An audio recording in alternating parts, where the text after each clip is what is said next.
الحب اللي تركنا كل شي مشان يبقى إلنا وبس. هالحب هو هيك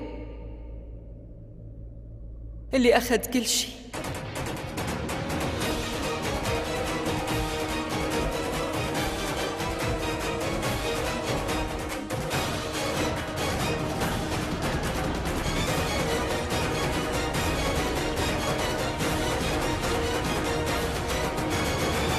سيد بجاج، بتعرف شو؟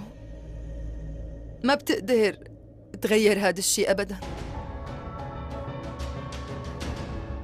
اللي قلت لي إياه ووعدك إلي ما تغير أبداً. أنا عند حسن ظنك.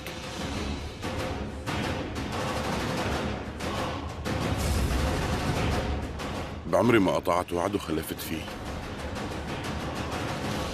إذا خفتي علي كرمال الحريق اللي صار لا تقلقي، مو مشكلة. أنا عصبت بس عمتي انفعلت على اللي صار. بتمنى تفهمي هذا الشي. تعرفي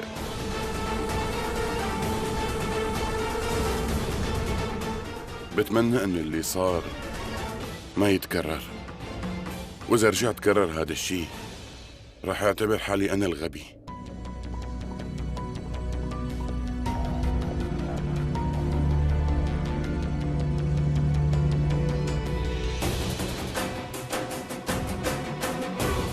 وهي كانت فرصته الأخيرة للسيد باسو. إذا بصير شي بعدها وقت رح يتحمل هو المسؤولية ورح يدفع نتائج أفعاله. وأنا من هلأ عم لك هذا الشي.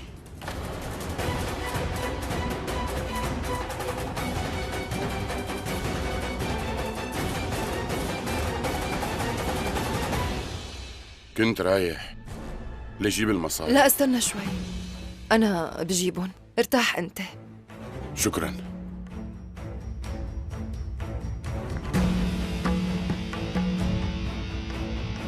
هلأ بريرنا رح تتخانق مع أنوراج، بس أنوراج ما رح يتحمل هذا الشيء أبداً. رح ينزعج كتير.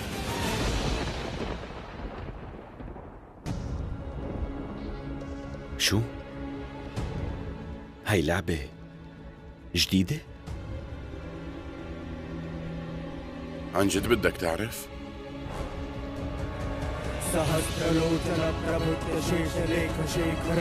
بشوفك. أنا متأكد إنه بجاج كان عم بيزرع براس بريرنا شي ضدي، بس شو هو؟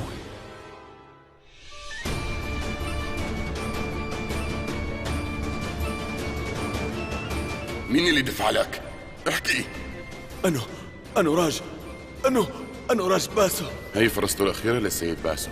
إذا بيصير شي بعدها وقتها هو رح يتحمل المسؤولية ورح يدفع نتائج أفعاله.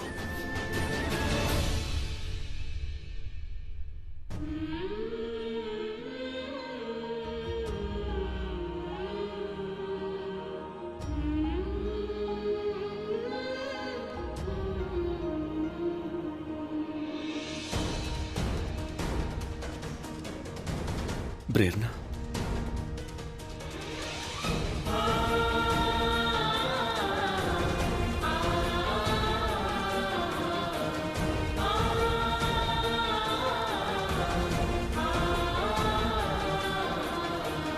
اسمعي. شو اللي عم تعمله أنوراج؟ ولوين بدك توصل؟ انت شو عم بتقولي؟ ليش عم تعمل هذا الشيء أنوراج؟ ليش عم تعمل هيك؟ أنا شو اللي عم بعمله؟ أنت جبت مجرمين لحتى يهاجموا السيد بجاج، لقوا يحرقوه. المجرمين حاولوا إنه يحرقوه بالنار.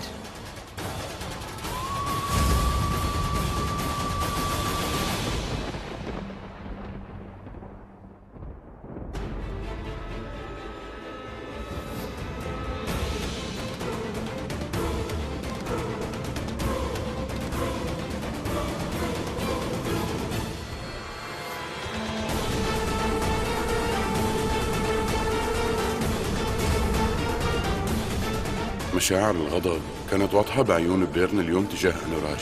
وليش لا؟ أنا اللي خليتها تشوف الشي اللي هي بتكرهه. وبريرنا رح تخبر باسو بهالحكي، وهالشي رح يكسر له قلبه. أكيد رح يتخانقوا بعدها ورح تنزاح لصفي. وطبعا كل هالشي كافي لحتى اقدر احطم له احلامه للسيد باسو بسرعه. اليوم رح يحصل على جرح ووجع جديد. انت كيف ممكن تظني اني ممكن اعمل هذا الشيء؟ طلعي فيني، طلعي بريرنا، طلعي فيني. لو كان بدي اعمل هذا الشيء كنت شعلته بالنار بايدي وما كنت جبت حدا. بترجاك أنوراج لا تتظاهر قدامي وكأني ما بعرفك، ماشي؟ لا، بس انا استأجرت مجرمين لتحرقوا، صحيح. عملت تمثيلية وادعيت انك تهاجمت واتهمت بهالشي السيد بجاج. ولما صار الحادث قلت لي انه السيد بجاج هو اللي عمل الحادث قصدا لحتى يأذيك، وانا صدقتك يا انوراج. بس السيد بجاج وقتها قال انه هو ما دخله هالحادث، ما كان مقصود، وانا ما صدقته بوقتها لانه كنت واثقة فيك انت يا انوراج. لو السيد بجاج بوقتها قال لي انه انت دبرت هالشي، انا اكيد ما كنت رح صدق كلامه ابدا. انا ما كنت رح صدقه، لانه اذا في حدا بوثق فيه ثقة عمياء فهالشخص هو انت.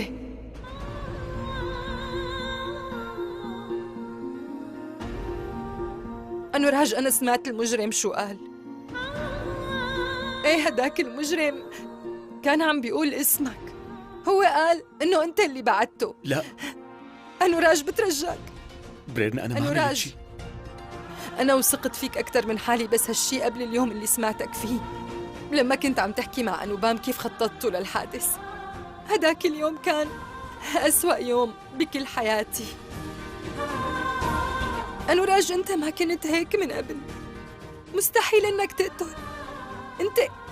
أنت ما كنت هيك يا أنوراج. ليش تغيرت وصرت هيك؟ خبرني ليش؟ أنت مفكر إنه إذا عملت هيك وأذيت إنسان ممكن أرجع لك بعدها؟ أنا رح أقول لك هالشي مستحيل. شو اللي عم تعمله؟ وليش عم تعمل كل هالشي أنوراج؟ قل لي شو صار لك؟ أنا شو صار لي؟ برأيك أنا شو صار لي؟ أنتِ مانك شايفة؟ الكل صاروا بيعرفوا شو صار لي. أنا بدي إياكي ترجعي لحياتي من جديد. بريرنا، أنا كتير بحبك وأنتِ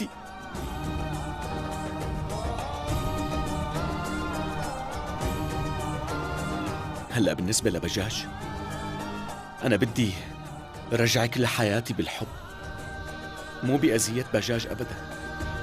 وأنا بعرف كتير منيح إنه إذا أذيته لبجاج وقتها كل اهتمامك رح يصير عليه، وما بدي هذا الشيء. ليش لا أعمل هيك؟ قولي لي. أنوراج، أنا ما بعرف ليش عم تعمل هالشي. خليني أقول لك إنه الطريق اللي ماشي فيه هلأ كله غلط. بس مو شايفة في أي شيء إيجابي. هالطريق سيء كتير. بريرنا، اسمعيني بس.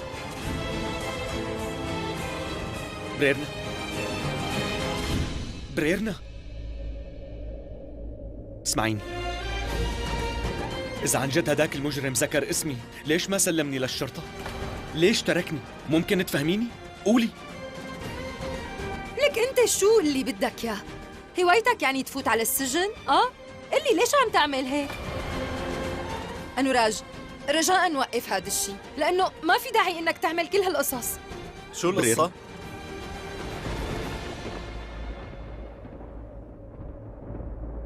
يا أنوبام، أنت اللي خيبت لي ظني. أنا فكرت إنك الشخص الوحيد اللي رح يدعمه ورح يفهمه ويشرح له، بس لا، أنت بدل ما توقفه وتشرح له كنت واقف معه بكل شي سوا. بكفي. انت اللي خيبتي ظني كتير يا بريرنا. ما تخيلت انك تروحي وتتركي انوراج بهالشكل هاد. أنوبام، اما بالنسبة لتوقعاتنا وظنوننا، لو سمحتي من الافضل انه ما نحكي بهالموضوع ابدا. أنوبام، خلص. شو صار لك؟ أنت أنوراج، ليش عم تحكي هيك؟ تعرف كل ما سألتها انت سؤال بحس انه اللي عم يحكي معها هو قلب مكسور مو شخص ابدا.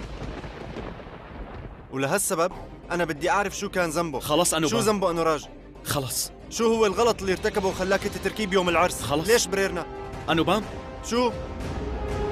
هي المسألة بيني وبين بريرنا. اوه إيه؟ هي بينك وبين بريرنا؟ إيه؟ لا انوراج، المسألة مو بيناتكم، المسألة بتخصنا كلنا، بتخص العيلة كلها، أنوبام لأنه نحن خلص. كمان عم نعاني مثلك، أنوبام، نحن مو حجارة، هذا نحن الشيء مو لعبة بيخصني. قدام بكفي حضرتك بقى. بريرنا، عم تفهمي؟ خلص أنوبام.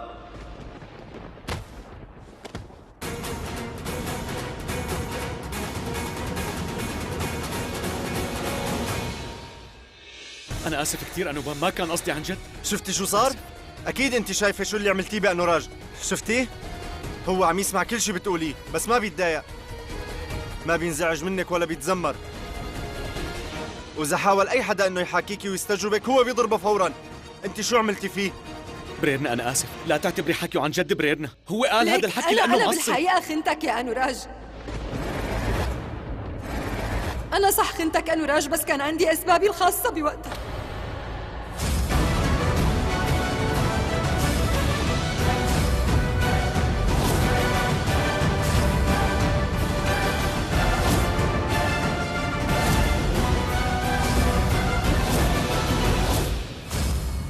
شو اللي عم تعمله أنت؟ أنوراج أنا ما عم أقدر أفهم لأي شخص أنت تحولت. ليش عم تعمل كل هالشي؟ أنت ضربته لأنوبام. ليش عملت هيك؟ شو بدك يعني أعمل؟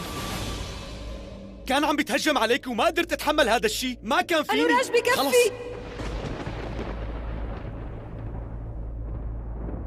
بكفي رجاء، بكفي.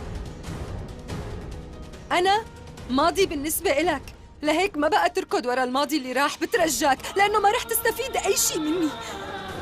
خلص أنوراج اهدي بقى أنا ما شوي. بقدر أتحمل هالجنون، لهيك بريرنا بترجاك خلص، اهدي بكفي. شوي. خلص ماشي. انت شايفة انه اللي عملته غلط مو هيك؟ وانا كمان بعرف هذا الشيء غلط، فبعتذر منك. بدك مني وقف؟ خلص رح اوقف، بس بترجاكي مو هيك. لا تحكي بهالطريقة لانك عم تكسري لي قلبي. أنوراج قلبي أنا اللي انكسر.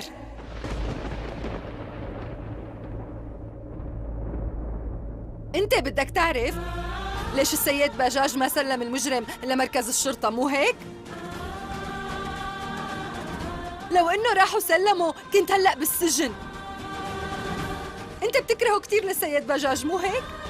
بس هو عم بيحاول يحميك من أغلاطك. ليش؟ شو يلي عملت له اياه لحتى بده يحميني؟ هو بيكرهني مو هيك؟ طيب ليش؟ لأنه مو كل سؤال له جواب يا أنوراج، ما في جواب. بريرنا؟ بريرنا؟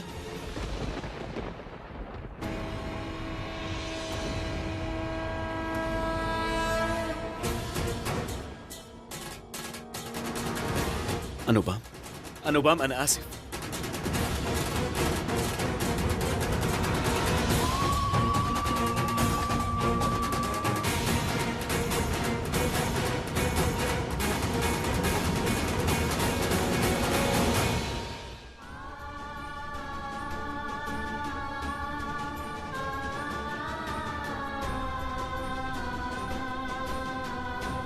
احكي لي شو فولك؟ احكي مين دفع لك؟ أنوراج باسو. أنا بدي رجعك لحياتي بالحب، مو بأذية بجاج أبدا.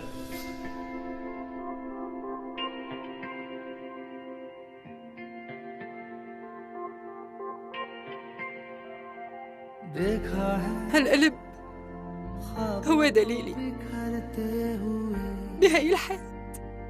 गमों से घर भरते हुए मैंने देखा है मंजिलों से पहले कहीं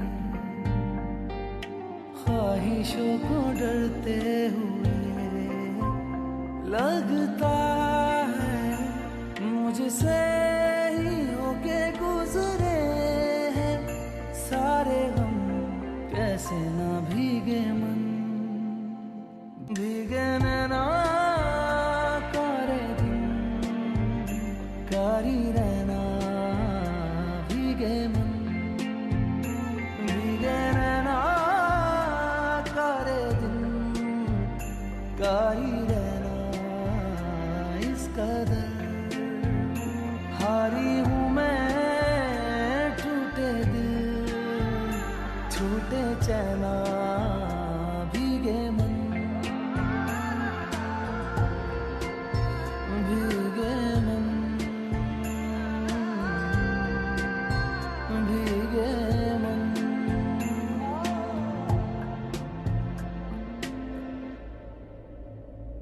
أنا بقدر أعرف ليش عم تبكي؟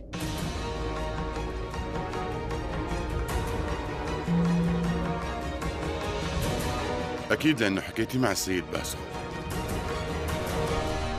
لأنه ما في نتيجة من الحكي معه غير الألم. شفتي هالشي؟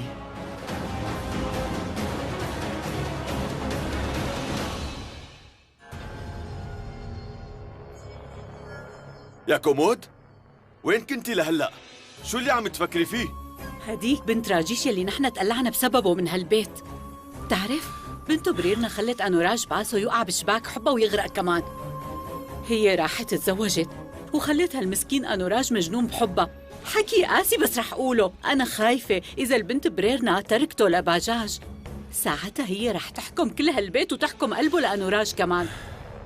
يا قدير، شو رح يصير فينا؟ خلص كومود، ما بقى تفكري بهي الطريقة.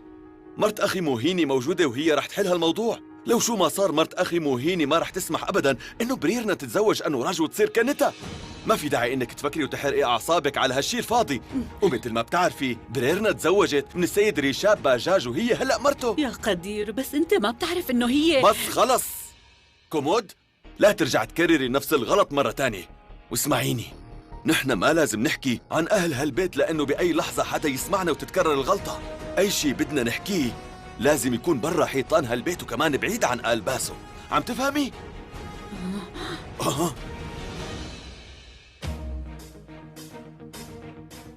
بفهم إنه السيد باسو ما تخانق معك ولا ناقشك. إذا بدك يمشي لازم يمشي بطريقه وما يبقى ولا ثانية هون. هي رغبتك. شوفي، أنا بعرف إنك ما رح تتركينا أنا وكوكي لأنك فرد من عائلتنا وغير البقية. أنت قوية وذكية كمان مثلي. لو أي بنت كانت مكانك كانت أكيد رجعت لعند حبيبها وقتها.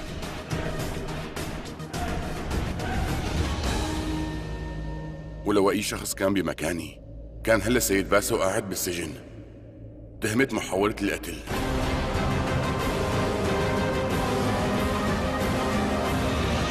بس بريرنا، اثنيناتنا انحطينا بنفس الموقف. انتي ما رح تتركيني وانا اكيد ما رح امنعك تروحي، بس رح وقف السيد باسو لانه صدقا ما بتحمل شوفك بهي الحالة. قلبي بينكسر.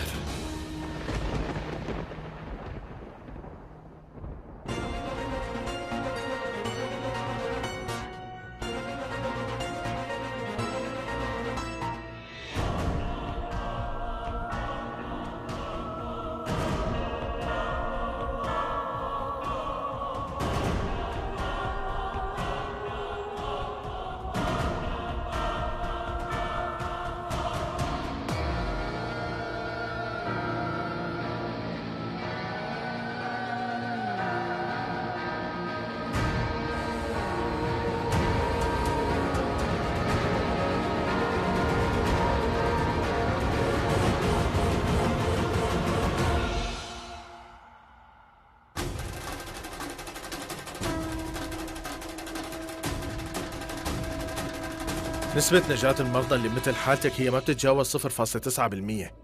هاي النسبة قليلة، وانت بنسبة 1% نجيتي رغم انك تعرضتي لهجوم من سمكة قرش.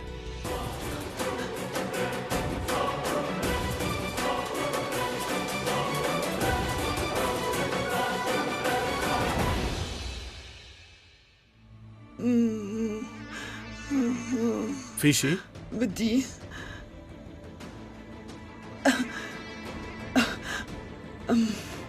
بدي ايه؟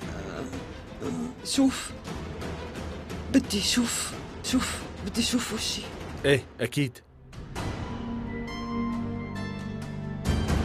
مدام كوموليكا، بعد هجوم سمكة القرش للأسف إنه وجهك تدمر تماماً وتأذى كتير، ولهالسبب نحن اضطرينا إنه نعمل لك عملية تجميل لوجهك.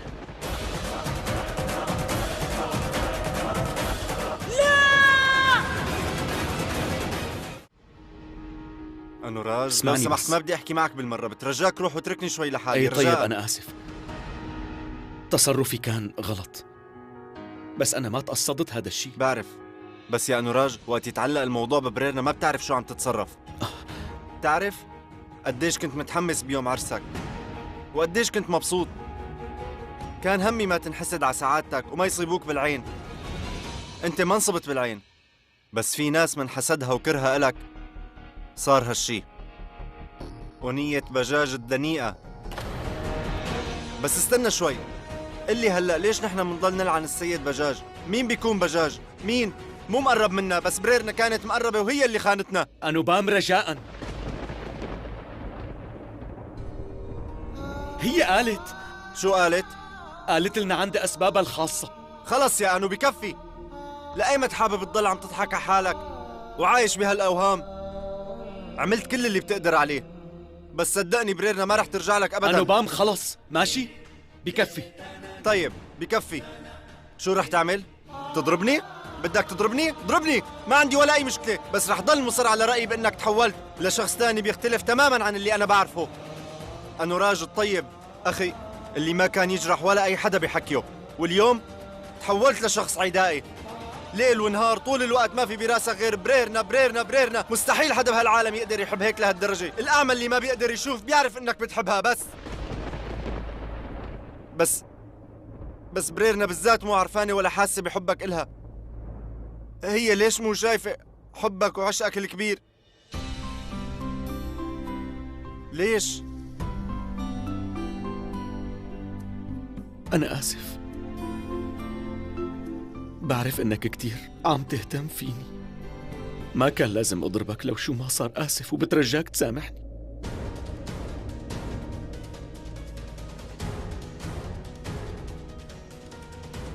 بتمنى من قلبي لو تفهم بريرنا هذا الشيء.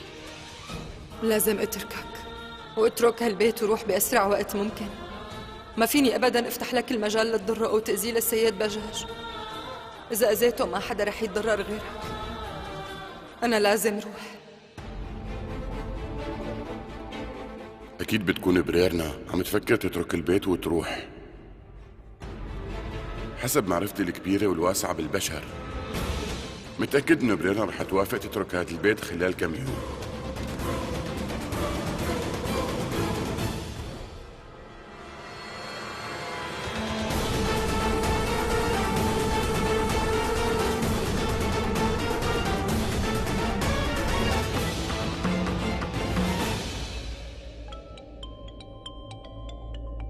الو، في قصر عاجبني بعتلك صوره هلا، بدي اياه بيومين.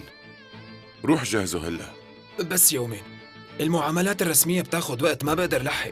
يلا لا بتضيع وقت بالحكي الفاضي، قلت بدي اياه بيومين وانتهى. بدي اياه كمان ديكوره وموقعه بيعجب بريرنا، رح تحبه. ميهرة ناطرة تخبرني بس يجهز بهاليومين. ماشي، حاضر. طيب رح ابعت لك اسم شاب اسمه سانجاي، بس يوصل لعندك تعطيه ظرف. أي ظرف منهم بعطيه؟ شغلته فاضية. طيب فهمت. باي. مع السلامة. فكرت السيد بجاج تغير، بس لا، أنا اللي غلطان. الأشخاص يلي مثله ما بيتغيروا أبداً. بريرنا وين كنتي؟ كوكي عم تدور عليكي. مو معقول قديش متعلقة فيكي. أنا ما بعرف شو رح يصير فيها إذا تركتينا بشي يوم. لا مستحيل اتركها لكوكي وروح عمتي. نايميها لك. طيب رح نيمها وانتي كمان روحي ونامي. ماشي، باي.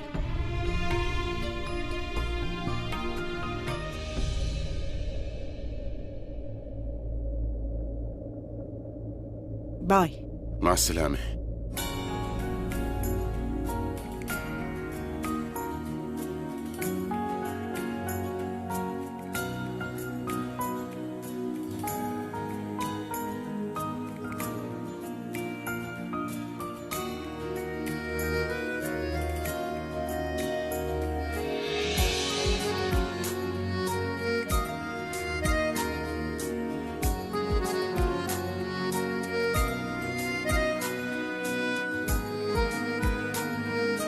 وأخيراً حصلت على اللي بدي إياه من زمان، العيلة.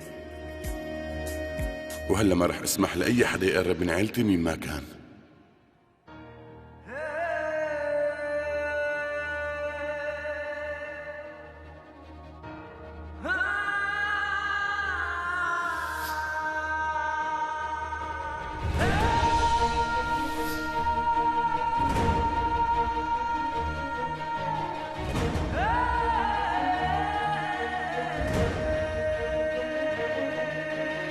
انت بتكرهه كتير لسيد بجاج مو هيك؟ ايه بس هو عم يحاول يحميك من اغلاطك.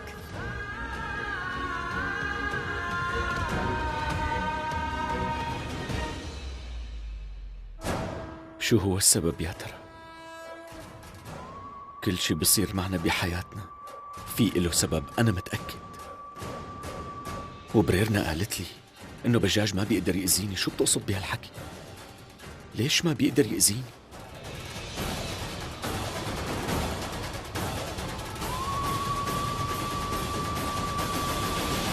كيفك يا آنو؟ انت بدك تعرف ليش ما سلمت هداك الزلمة للشرطة؟ صح؟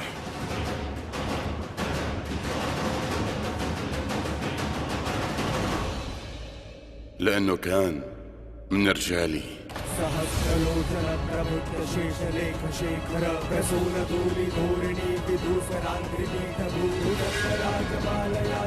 انت كيف بتتجرأ؟ اللي ليش عملت هيك؟ لأني وقعت بحبها. حبيت بريرنا.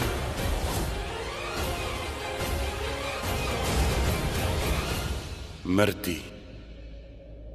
أنا بحبها كتير. بريرنا ما رح تكون مرتك، وقد ما عادت هالكلمة ما حتستفيد شي.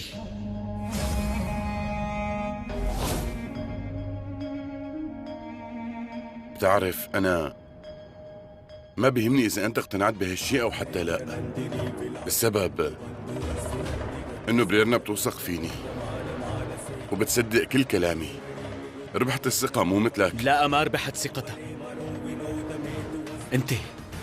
انت اكيد خدعتها وضحكت عليها.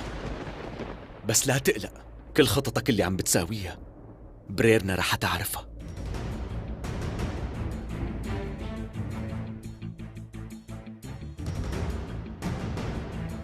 روح قل كل شي لشوف إذا هي بتصدق كلامي ولا كلامك. وأنا بعرف كتير منيح كيف رد على تصرفاتك هي.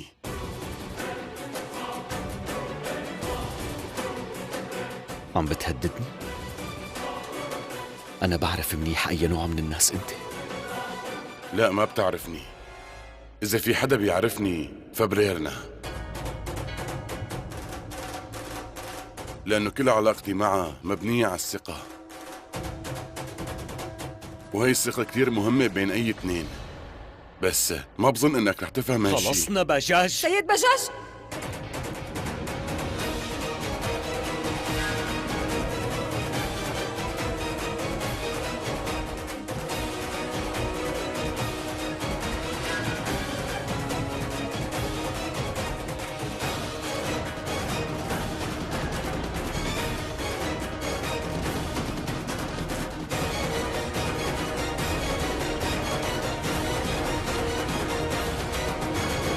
بريرنا، الهجوم يلي تعرض له هو دبره لحاله، مو حدا تاني. كان واحد من رجاله. أنا مو مثلك سيد باسو، ما بجيب ناس لحتى يأذوني. بريرنا عم بيكذب. هلا اعترف قدامي انه هو اللي دبر كل شيء واستأجر زلمه. صدقيني. بس بريرنا بس بكفي.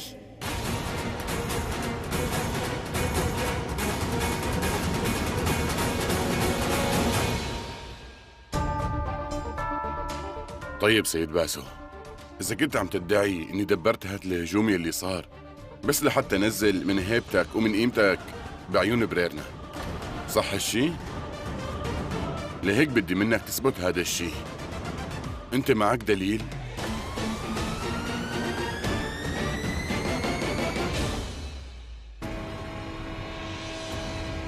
ماشي يا بريرنا، أنا أكيد رح أرجع أحكي معك وأجيب الدليل لأثبت لك هذا الحكي.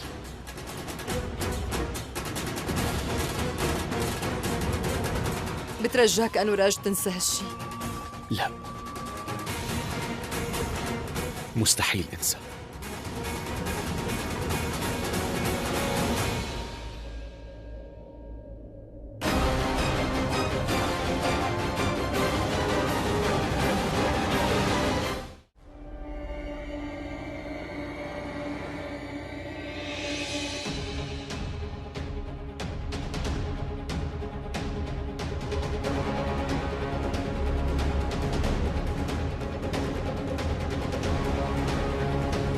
تنفي؟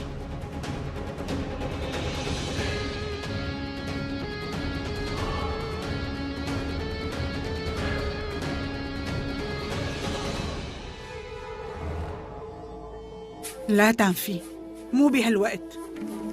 بس أمي، أنوراج بيحب بريرنا من كل قلبه، وبريرنا بتحب أنوراج. وكمان ريشاب بحبها لبريرنا. فيي افهم شو يلي عم يدور براسك، بس ما لازم يطلع من تمك أي كلمة. بعرف إنك بطرفهم، بس للعيلة قيمتها. في أسرار للعيلة لازم تبقى جواتها. تنفي، لازم تعرفي سبب خسارة ملك شرير مثل رافان أبداً مو مهارته القتالية لرام. سبب هزيمته صدقيني أخوه في باشان، وبهالموقف ما لازم يكون موجود في باشان. فهمتي علي؟ أنت قصدك تقولي لي ريشاب عنده سيتا حبيبته لرام؟ لا مو هيك، ما قصدي هيك أبداً. فهميني كل اللي بقصد قوله بحكي هو ما تخلي قلبك يوجعك لهالدرجة على عائلة باسو. ما تفكري حدا فيه يهزم ريشاب إلا إذا هو بده هالشي. امشي.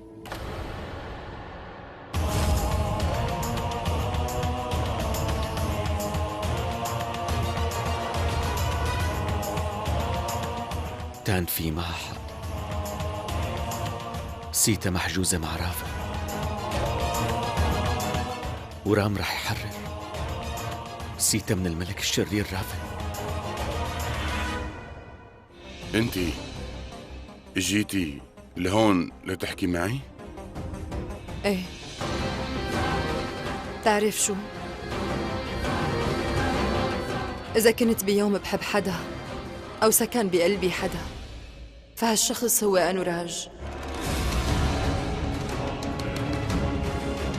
بعرف، أنا مو بحاجة لهي المعلومة. في شغلة ما بتعرفها بجاج، لهيك أنا رح خبرك ياها هلأ. لازم تعرف إنه أنوراج حتى وقت ما كنا سوا أو منحب بعض، هو ما كان يخاف على حاله أبداً، كان يخاف علي أنا.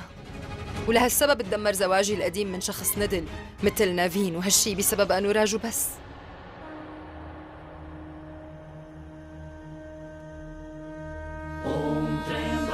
यजामहे सुगन्धिं पुष्टिवर्धनम् उर्वारुकमिव बन्धनान् मृत्योर्मुक्षीयमामृतात्। जय मां दुर्गा, जय जय मां, जय भवानी, जय जय मां, जय मां। رجاء ساعدني يا قدير، ساعدني لحتى أقدر أوصل للحقيقة. أنا رح أرجع بريرنا إلي، بس دلني أنت على الطريق الصحيح.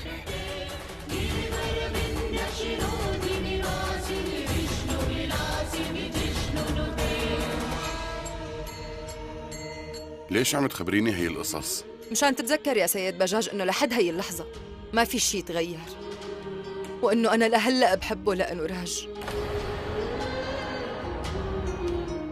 بعرف، وهذا السبب الوحيد اللي خلى أنوراج باسو بخير لهلا. وأنا ما رح أسمح لك تعمل له أي شيء. إذا كنت خايف يهاجمك أنوراج مرة تانية ولحتى ما يصير أي شيء ما منيح بسببي، أنا جاهزة أترك هالبيت وروح معك.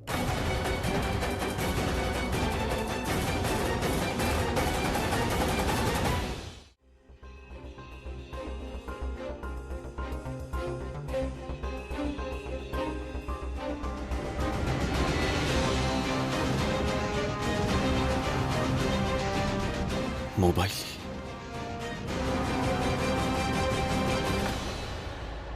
بتمنى ما تنسى اتفاقنا يا سيد بجاج، وكيف إنه غصباً عني اضطريت أترك حبيبي أنوراج وأتزوجك بس مشان أنقذ حياته. بعرف منيح شو كانت صفقتنا يا بريرنا. أنا مو قاتل ولا بدي أسرق حياة حدا. قلت لك ما رح فكر أبداً إني أذيه أو ضره إذا ما فكر يضايقني ويزعج عيلتي. بس أكيد رح يعمل هذا الشيء، وهو مو غلطان بتصرفه.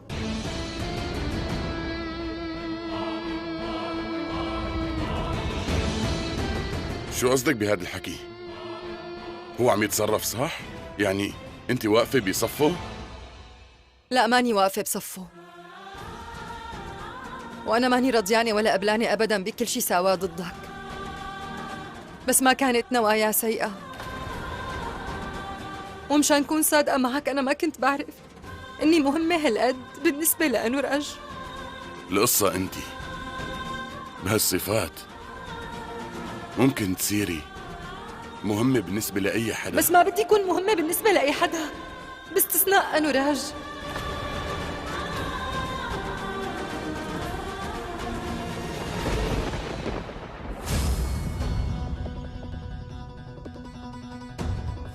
بتمنى منك ما تنسى وتضل متذكر إني تزوجتك بس لحتى أنقذ حياة حبيبي، بس لحتى توقف معي وتساعدني لأكشف حقيقة رونيت قدام المحكمة. أنا ضحيت بكل شيء وكنت مستعدة أعمل أي شيء، وكله كرمال حبي لأنوراج، ولهلأ ما تغير أي شيء. أنا لسه بحبه لحد هاللحظة ومستحيل حب غيره لو شو ما صار.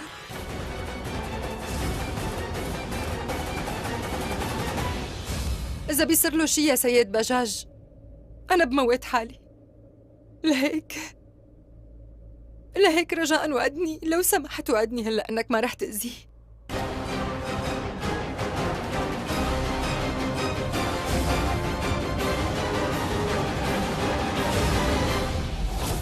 ماشي، بوعدك ما رح أعمل له أي شيء. يلا تعالي، لازم نرتاح شوي.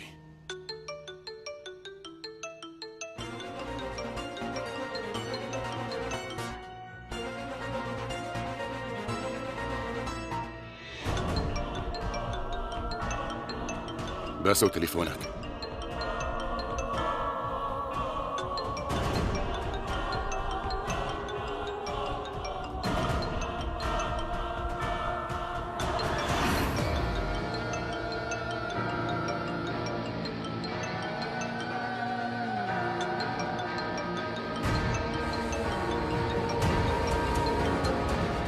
ايه شيفاني قولي. شو؟ طيب يلا انت تحت جاي. يلا جاي. شيفاني خير، شوفي شو عم تعملي بهالوقت؟ ليش عم بتضلي تتصلي فيني؟ قليلي. كل شيء تمام، اسمعني. امشي خلينا. شو رح اعمل جوا؟ اسمعني شوي، لا تقاطعني. اجيت مع رفيقتي على المعبد ورح ارجع معها كمان. انوراج كل الوقت وانا عم اتصل فيك قل لي ليش ما كنت عم ترد على موبايلك؟ هلا لهيك اجيتي؟ ايه ماشي، اسف ما كان التليفون معي، بعتذر منك. قلقت عليك كثير انوراج. يعني هلا قلقتي لدرجة انك تجي لهون؟ شوف، اذا اختي ما رجعت لك اليوم رح ترجع لك بكره. بريرنا رح ترجع لعقلها وبتشوف كيف رح تجي لعندك بسرعه، ووقتها اذا اجت لعندي وقالت لي ليش يا شيفي ما انتبهتي على حبيبي وقت ما كنت معه، قل لي شو رح جاوبها انا. معقول؟ لسه انت مفكرة ان تتركه للسيد بجاج وترجع لي؟ انسى كل شيء هلا واسمعني. اجيت لحتى خبرك شيء مهم كتير. هالشغلات مو مهمه ابدا. لو تشوف كيف كانت اختي عم تطلع فيك وانت عم ترقص اليوم، انا شفتها بعيوني كان مبين عليها انه لساتها بتحبك كتير وما نسيتك. بريرنا؟ ايه عن جد؟ بدك دليل؟ انا صورت فيديو على تليفوني. ايه بعثت لك يا شوفه. بشوفه هلا. ايه شوفه يلا. غريب، في تسجيل شغال. استني، التسجيل لساته شغال.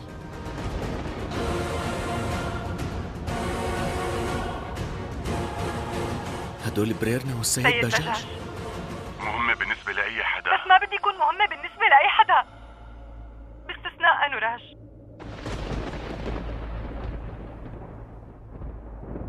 بتمنى منك ما تنسى وتضل متذكر إني تزوجتك بس لحتى أنقذ حياة حبيبي، بس لحتى توقف معي وتساعدني لأقدر أكشف حقيقة رونيت قدام المحكمة.